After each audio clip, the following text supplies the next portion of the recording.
Karnataka Valmiki scam Telangana Congress కి ముచ్చెమటలు పట్టిస్తోందన్నారు KTR. Scam విషయం బయటకు రాకుండా సీఎం రేవంత్ వ్యవస్థల్ని మేనేజ్ చేస్తున్నారంటూ ఆరోపించారు.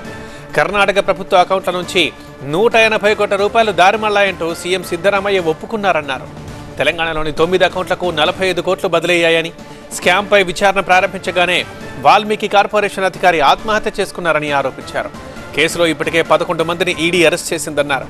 తెలంగాణ నేతల హస్తం ఉందని వార్తలు వస్తున్నా చర్యలు తీసుకోకుండా కాపాడుతున్నది ఎవరని కేటీఆర్ ప్రశ్నించారు. ఎంపీ ఎన్నికల్లో వాల్మీకి స్కామ్ డబ్బుల్నే తెలంగాణ కాంగ్రెస్ ఖర్చు చేసినట్లు అనిపిస్తోందన్నారు. వాల్మీకి స్కామ్ పై రాహుల్ గాంధీ నోరు విప్పాలన్నారు. జరిగిన వాల్మీకి స్కామ్ కర్ణాటక కాంగ్రెస్ కే కాదు, తెలంగాణ కాంగ్రెస్ కూడా ముచ్చెమటలు పట్టిస్తోంది. కింద మీద పడి ఇక్కడ కాంగ్రెస్ వాళ్ళు, రేవంత్ రెడ్డి గారు మీడియాను మేనేజ్ చేస్తూ విషయాలు బయటికి రాకుండా ఆపుతా ఉన్నారు.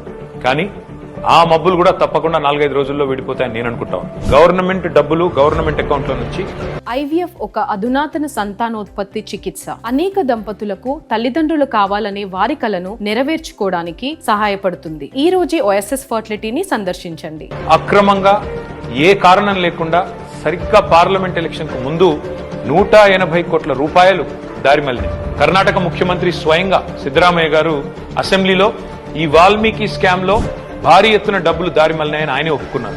అందులో హైదరాబాద్ లోని 9 బ్యాంక్ అకౌంట్లకి 45 కోట్ల రూపాయలు ట్రాన్స్ఫర్ చేశారు. దీని మీద ఎంక్వైరీ మొదలు కాగానే ఏమైందో ఏమో తెలియదు కానీ వాల్మీకి కార్పొరేషన్ అకౌంట్ సూపరింటెండెంట్ ఆఖరికి ఆత్మహత్య చేసుకున్నాడు.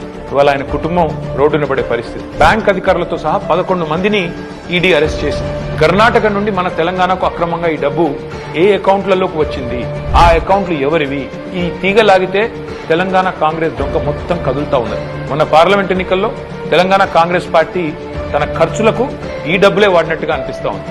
4.5 కోట్ల రూపాయలు నేరుగా V6 బిజినెస్ అనే కంపెనీకి ట్రాన్స్ఫర్ అయినట్టుగా ఆధారాలున్నాయి.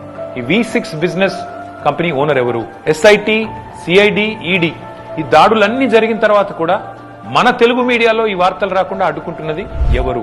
పార్లమెంట్ ఎన్నికల సమయంలో కొన్ని బంగారం షాపులు, బార్ల నుండి భారీ మొత్తంలో డబ్బులు తీసుకున్నట్టుగా తెలుస్తా ఉంది. వారికి కాంగ్రెస్ పార్టీకి ఉన్న అనుబంధం ఏంది? ఇవన్నీ కూడా బయటికి రావాలి. కర్ణాటక ముఖ్యమంత్రి సిద్ధరామయ్యను గనక పొరపాటున తొలగిస్తే పక్కన ఉన్న తెలంగాణ సర్కారు కూడా కూలుతుంది అని ఈ మధ్యనే కర్ణాటక మంత్రి సతీష్ జరికోలి అంటున్నారు.